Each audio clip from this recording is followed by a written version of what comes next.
Welcome to Village Church Connections. I'm David Pavey. Well, now you may find it hard to believe, but I used to own a motorcycle, an English AJS 350cc. What a thrill it was as a teenager to drive that machine. Yes, I was a motorcyclist.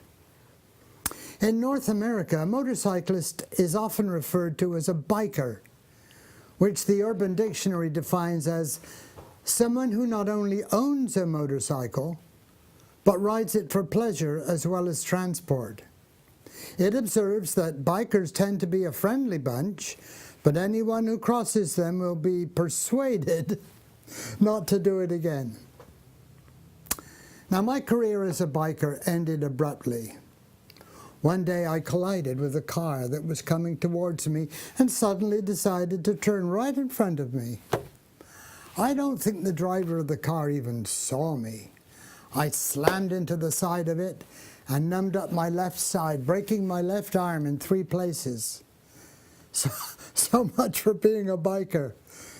This all came back to me some years ago when visiting Willow Creek Community Church in Illinois. The speaker was a Canadian pastor, Tim Schroeder of Kelowna, British Columbia, a former Mountie, who told the following story. One day, Schroeder bought a motorcycle from a farmer about 100 miles out of town. But halfway home on a lonely road, the engine died. He pulled over to the side of the road, but nothing he did would get the engine restarted.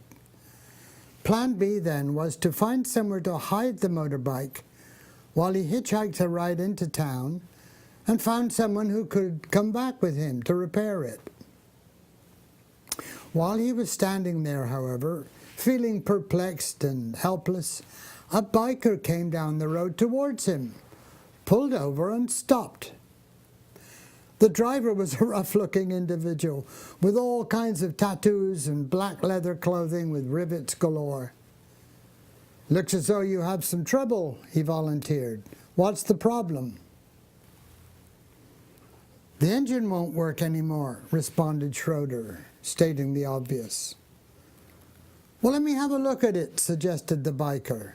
He proceeded to produce a couple of tools, and after a few minutes the engine started right up. "I've just fixed it temporarily," he said. "But I live a couple of miles down the road, so follow me and I'll fix it for good."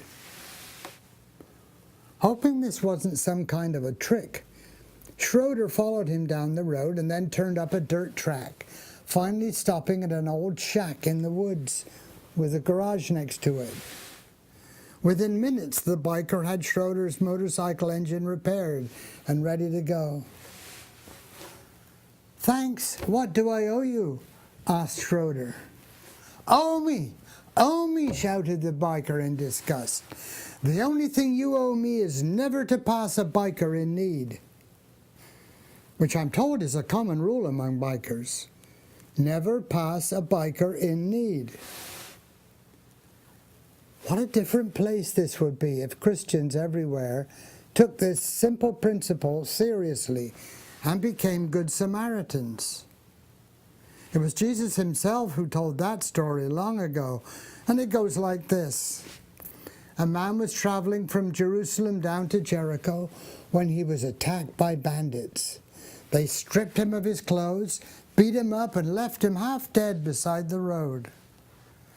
By chance, a priest came along, but when he saw the man lying there, he crossed to the other side of the road and passed him by.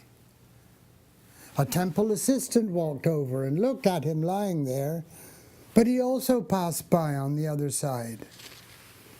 And then a despised Samaritan came along, and when he saw the man, he felt compassion for him. Going over to him, the Samaritan soothed his wounds with olive oil and wine and bandaged them. Then he put the man on his own donkey and took him to an inn, where he took care of him.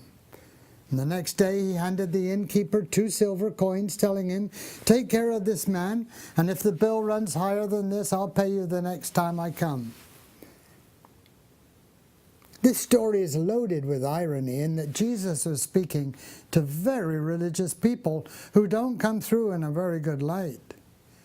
It wasn't the priest or the temple worker who reached out to the half-dead man who was lying at the side of the road after being jumped and robbed. It was a hated foreigner from Samaria who saw, was impacted emotionally, and did something to help. As author Patrick Dixon says, we care because people are worth it. We care not for results or reward, but because God calls us to care. And God still calls us to act on behalf of the needy, to be good Samaritans.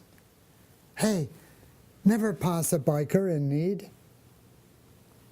And thank you for tuning in to Village Church Connections.